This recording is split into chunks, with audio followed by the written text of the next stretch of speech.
Searching for emails in Gmail is actually very easy, and in this video I'll show you exactly how to do that. If you find this video helpful, please don't forget to like and subscribe.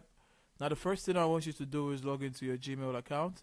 Once that's done, I want you to come to this search bar here, and you can search for your email via this search bar.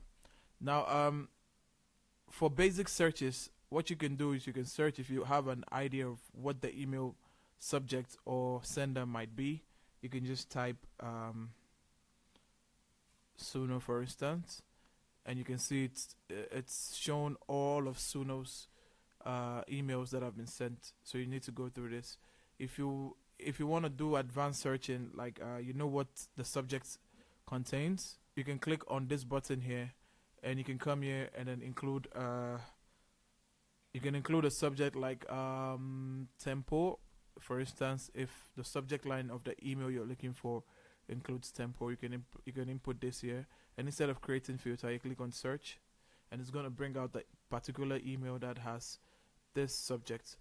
Or if you'd rather search using the email of the sender, if you have an idea what the email is, once you click on it, you click on search, it's going to bring out the emails from this sender.